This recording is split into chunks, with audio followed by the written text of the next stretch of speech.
Hi hello नमस्कार राम राम. उद्योजक कट्ट्यावर तुमचं स्वागत. मी अजय कौटिकवार. सध्या दिवाळीची तयारी सुरू आहे. प्रत्येकाला खरेदी करायची आहे, म्हणजे फराळापासून फटाक्यापर्यंत आणि कपड्यापासून कंदिलांपर्यंत. तर हे घेण्यासाठी कुठलं तरी एक महत्त्वाचं चांगलं विश्वासाचं आपल्याला एक ठिकाण हवं असतं, एक प्लॅटफॉर्म हवा असतो. असाच एक प्लॅटफॉर्म म्हणजे अग्रज. अग्रज हे नाव आता पुण्यात सगळ्यांना माहिती आहे. सगळ्यांना माहिती आहे, खरेदीसाठी एक उत्तम फूड असो, इतर कुठले प्रोसेस आणि ह्या संदर्भातलं कुठलंही असो, अग्रजला सगळे प्राधान्य देतात. तर अग्रजचेच एक पार्टनर अभिषेक थत्ते आज आपल्यासोबत आहेत. नमस्ते. अभिषेक, कट्ट्यावर तुझं मनपूर्वक स्वागत. थँक्यू फॉर मला माहिती आहे खूप गडबड आहे, खूप तू बिझी होतास हो. आणि आज आत्ता तुला वेळ मिळाला आहे कट्ट्यावर यायला. कसं सुरू आहे दिवाळीची तयारी अग्रजची? काय काय प्रॉडक्ट्स तुमचे तयार आहेत? हा स्पॅन म्हणजे श्रावणापासून ते दिवाळीपर्यंत फूड जे मॅन्युफॅक्चरर्स आहेत, सेलर्स आहेत, ट्रेडर्स आहेत, यांच्यासाठी वर्षातला गोल्डन स्पॅन असतो. हा जनरली बिझनेस पॉईंट ऑफ व्ह्यूनी कोणी मिस करायला जात नाही.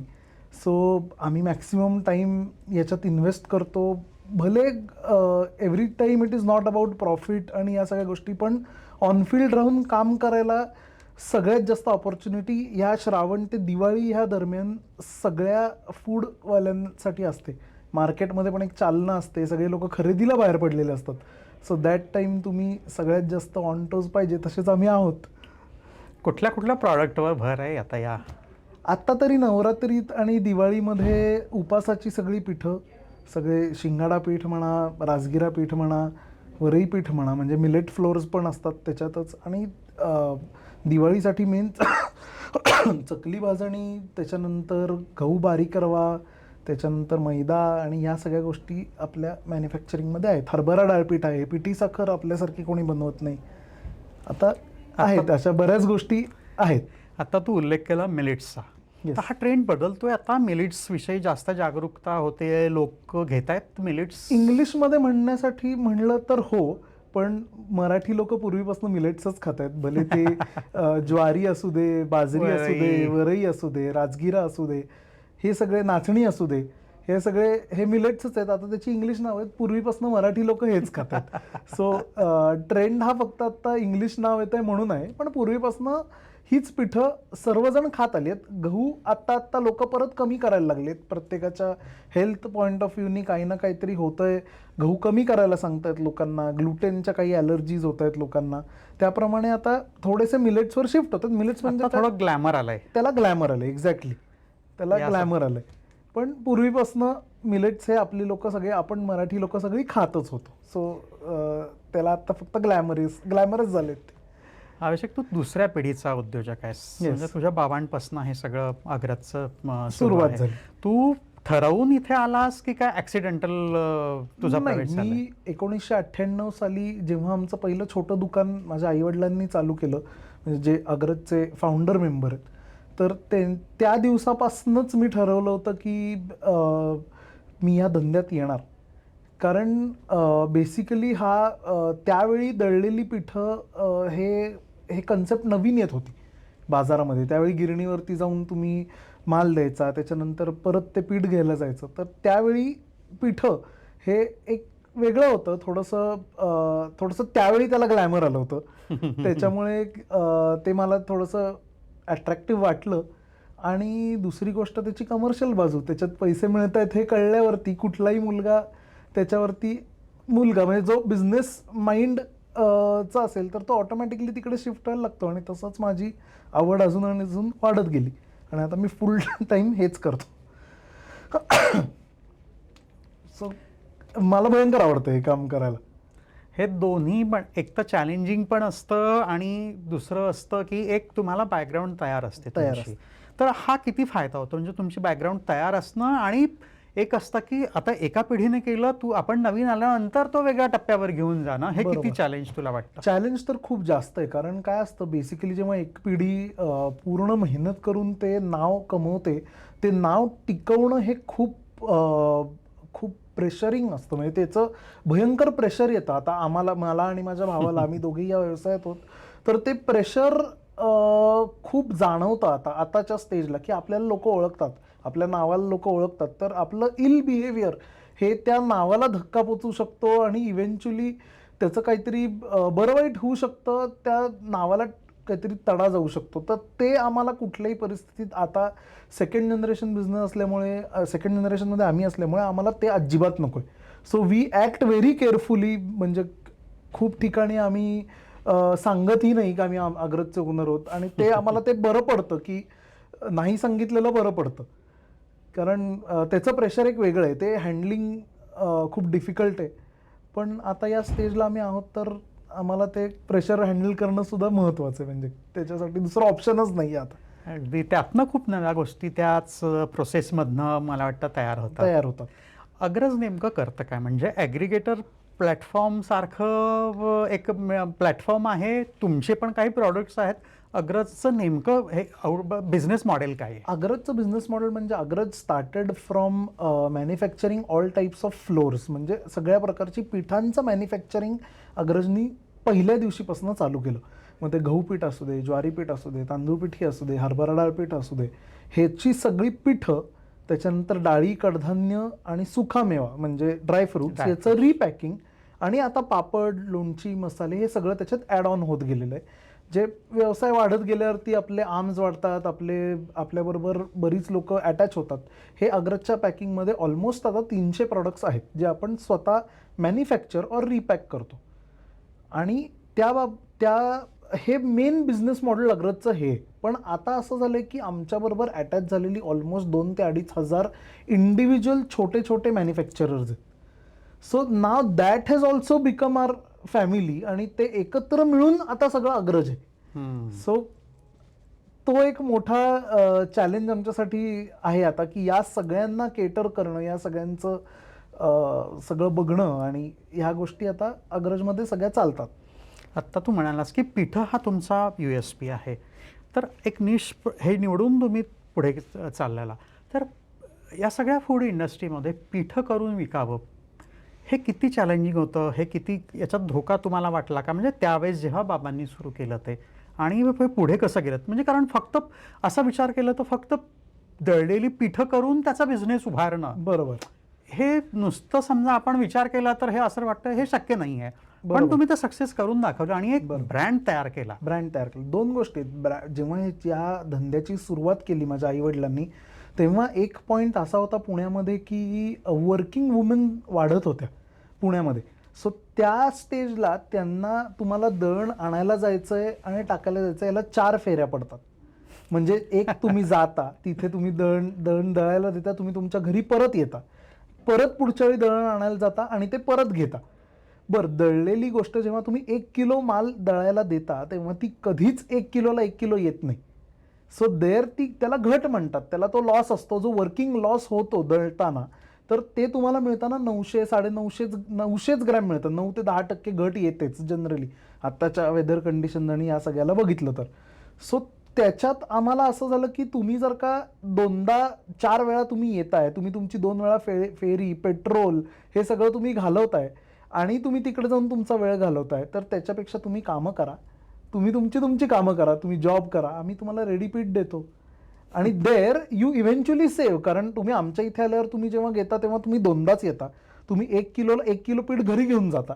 म्हणजे तुम्ही दळायला दिलंय आणि त्यातलं 900 ग्रॅम घरी घेऊन गेलात असं पण नाहीये. तुम्ही 1 किलोला 1 किलो पीठ घरी घेऊन जाता. आणि ते इव्हेंच्युअली जर का तुम्ही राईट डाऊन केलं तर ते जास्त प्रॉफिटेबल आहे.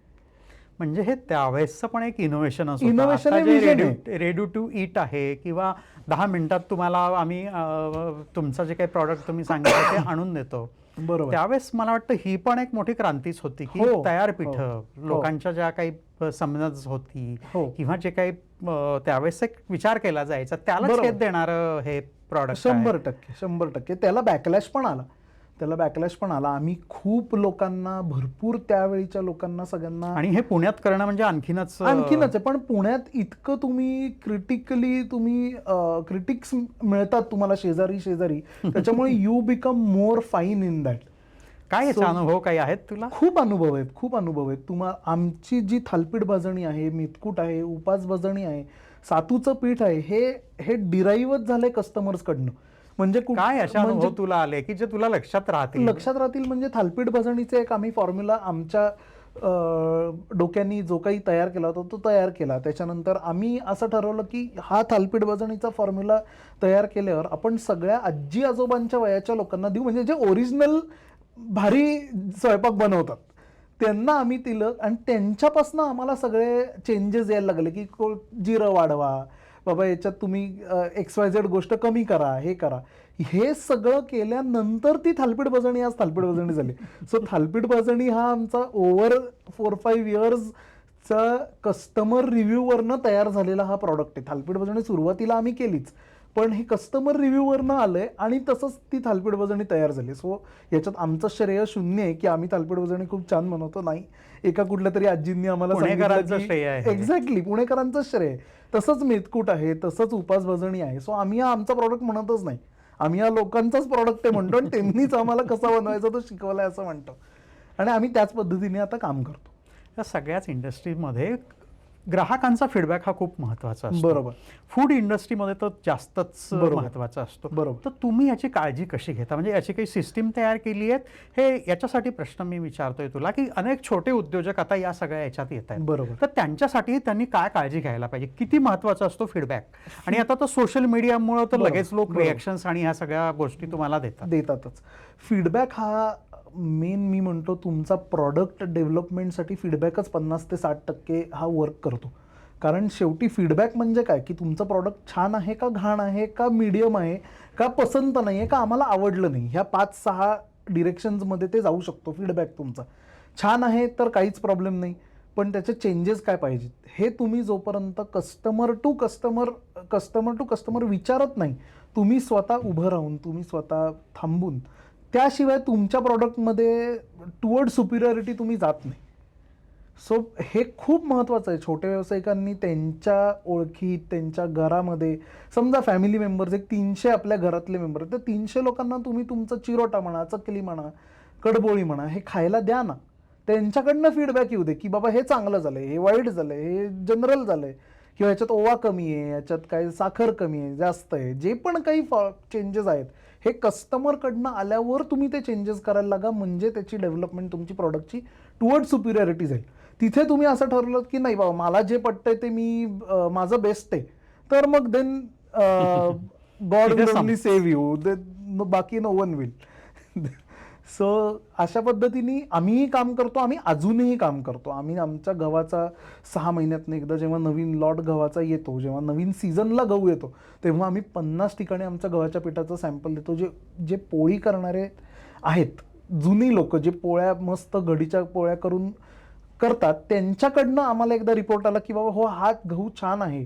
जरी आम्ही गुजरातवरनं गहू घेत असू, एकाच शेतकऱ्याकडनं गेले 20 वर्ष घेत असू, तरी एव्हरी पॉईंट ऑफ टाईम तुम्हाला ते सॅम्पल देऊन कस्टमर फीडबॅक घेणं हे सगळ्यात जास्त गरजेचं आहे. जे आम्ही आता तांदूळ पिठीला गणेश चतुर्थीला मी जवळजवळ 300 सॅम्पल दिली माझ्या तांदूळ पिठीची, की मोदकाचं पीठ बारीक झालंय ना, सॉफ्ट झालंय ना. जस्ट बारीक होणं इज नॉट इम्पॉर्टंट, सॉफ्ट झालंय ना, ते मळताना तुम्हाला छान असं चरचरीत लागत नाही आहे ना. तर ह्या गोष्टी समजणं, आणि मग ॲक्च्युअल मोदक पिठी जेव्हा देतो आणि गणेश चतुर्थीच्या दिवशी पहाटेपासनं जिथे मोदक करतात तिथे जाऊन आम्ही त्यांना भेट देतो की बाबा कशी झाली आहे पिठी, हे त्याचं सगळं तुम्हाला करावं लागतं, त्याशिवाय तो प्रॉडक्ट अजून सुपिरियर आणि छान होत नाही. आणि आमचा मेन फोकस त्याच्यातच आहे की तुम्ही तुमचं प्रॉडक्ट सुपिरियर मोर बनवावं. ठीक आहे, थोडंसं त्या सुपिरियर बनवण्यात चॅलेंजेस असेल की तुम्ही प्राईस पॉईंटला थोडेसे पुढे जाता, मान्य, पण ते लोकांना चालतं, कारण आजकाल लोकांना भारी खायचं असतं, लोकांना मस्त पाहिजे, मस्त पाहिजे, स्वस्त नकोय. आता लोकांना मस्त पाहिजे, आणि त्याचे पण लोकांना हेल्थ बेनिफिट्स आणि या सगळ्या गोष्टी आता त्याचं मागचं खूप गोष्टी सांगाव्या लागतात लोकांना. सो आम्ही अर्ज करतो की तुम्ही छोट्या व्यावसायिकांनी प्रत्येकाने पहिले सॅम्पलिंग करा, भरपूर सॅम्पलिंग करा.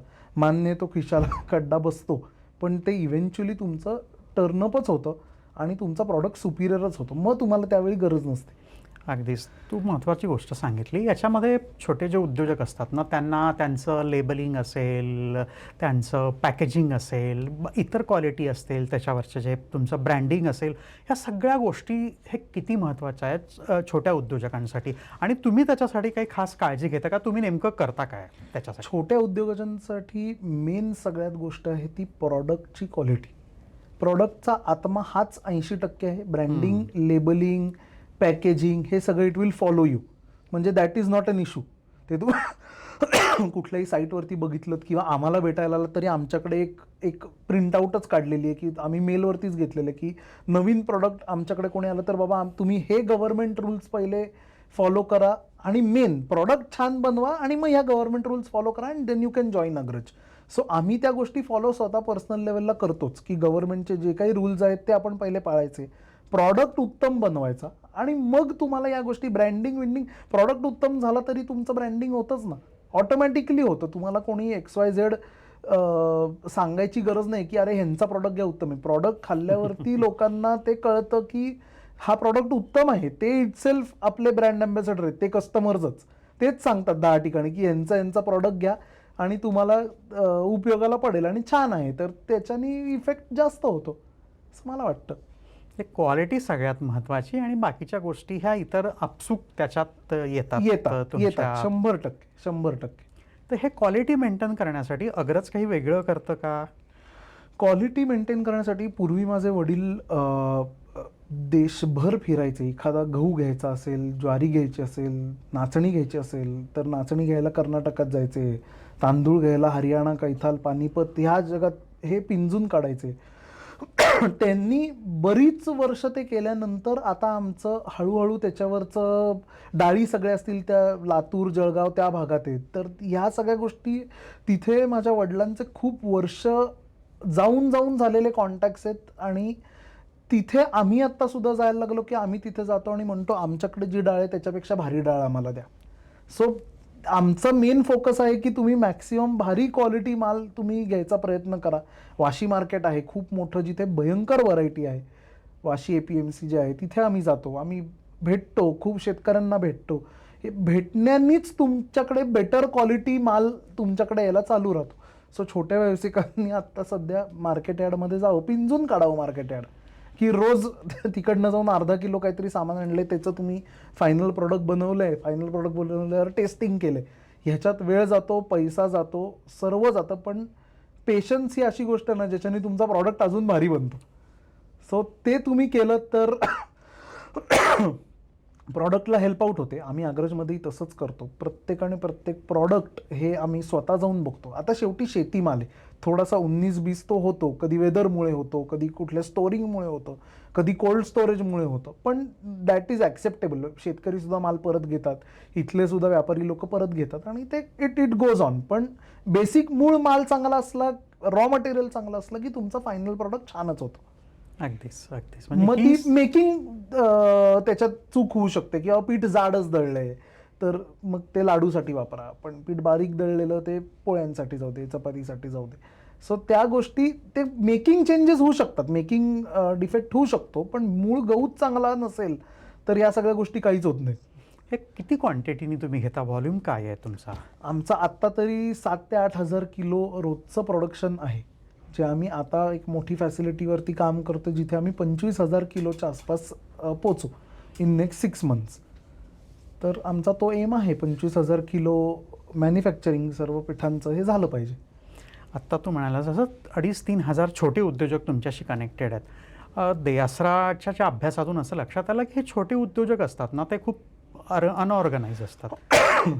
त्यांच्याकडे डॉक्युमेंट्स किंवा इतर गोष्टी ह्याकडे फारसं ते लक्ष देत नाहीत. बरोबर. प्रॉडक्ट क्वालिटी असतं त्यांचं. अशा लोकांना तुमचा काय सल्ला राहील?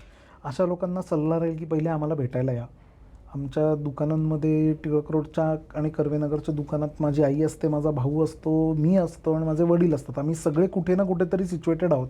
आमचे फोन नंबर सगळीकडे अवेलेबल आहेत, तुम्ही आम्हाला भेटा. वेबसाईटवर आहेत, सगळीकडे आहेत. देसासराचा इव्हन आम्ही फूडमध्ये आम्ही देसासराबरोबर काम पण करतो, त्याच्यामुळे तिथेही आमचे नंबर्स आहेत. सो तुम्ही या, आम्ही तुम्हाला समजवू की गव्हर्नमेंटच्या काय काय फॅसिलिटीज लागतात. आणि आता गव्हर्नमेंटनी पण खूप सोपं केलं आहे, गव्हर्नमेंटनी सगळं ऑनलाईन केलं आहे. सो त्या गोष्टी तुम्हाला फेऱ्या मारायला लागत नाहीत, काही नाही, आणि तुम्हाला ते खूप इझी जातं. So it's just a matter of time. तुम्हाला एक अख्खा दिवस जाऊन तिथे द्यायला लागतो, पण प्रॉडक्ट बनवायचा असेल तर तो दिवस घालवावा आणि आम्ही तुम्हाला 100% मदत करू, पूर्ण मदत करू. म्हणजे फ्रॉम झिरो टू एंड ही सगळी आम्ही तुम्हाला मदत करू. म्हणजे कसं पॅकिंग करायचं, कसं लेबलिंग करायचं, त्याचं लेबलिंग ॲक्ट काय आहे, ह्याच्यापासून ते प्रॉडक्ट प्लेसमेंटपर्यंत ही सगळी मदत आम्ही करतो आमच्या सिस्टीममध्ये. खूप लोकांना आता हा पॉडकास्ट ऐकून काही लोकांना कनेक्ट व्हायचं असेल, Yes. त्यांचे काही प्रॉडक्ट असतील तर Yes. तुम्ही त्याच्यासाठी मदत करू शकता का? काय 100% तुम्हाला आमच्या ऑफिसमध्ये जे पुण्यात कर्वेनगरमध्ये अग्रजचं ऑफिस आहे तिथे तुम्ही आलात तर तुम्हाला सगळी त्याची A to Z माहिती मिळते. कुठल्या प्रॉडक्ट्सला तुम्ही प्राधान्य देता असं काही आहे? आत्ता तरी आम्ही असं काही प्राधान्य सच काही देत नाही आहे, कारण बेसिकली आपण मराठी लोक मराठी टेस्ट पॅलेटलाच लागणारे शक्यतोवर प्रॉडक्ट्स बनवतो. आजकाल लोक वेगळे वेगळे पण प्रॉडक्ट्स बनवतात, काही साऊथ इंडियन बनवतात, काही नॉर्थ इंडियन बनवतात, पण त्या सगळ्या गोष्टींना प्रत्येकाने प्रत्येकाचा अभ्यास करावा की ह्याची रिक्वायरमेंट किती आहे बाजारामध्ये आणि त्याप्रमाणे त्यांनी प्रॉडक्ट काढावं असं आम्ही आत्ता तरी सगळ्यांना सजेस्ट करतो. पण शेवटीच प्रत्येकाने प्रत्येकाचं ठरवायचं असतं की कुठला प्रॉडक्ट तुम्ही लॉन्च करावा. आमचं एवढंच म्हणणं असतं की तुम्ही पहिले लोकांचा फीडबॅक घ्या की तुमचा प्रॉडक्ट छान आहे ना. जनरली छोट्या उद्योजकांचा असा ॲटिट्यूड असतो की मी जे प्रॉडक्ट केलं ते खूप छान केलं आहे, मी खूप छान स्वयंपाक करते. मान्य आहे ते असतं, पण शेवटी कमर्शियली जेव्हा ते प्रॉडक्ट ॲक्सेप्टेबिलिटीला येतं आणि फीडबॅक तुम्हाला यायला चालू होतं तेव्हा ते प्रॉडक्ट तुमचं थोडंसं 19-20 होऊ शकतं. त्या 19-20 प्रमाणे तुम्ही चेंज झाला पाहिजे. इथेच 90% छोटे उद्योजक हे पेशन्स लूज आउट करतात.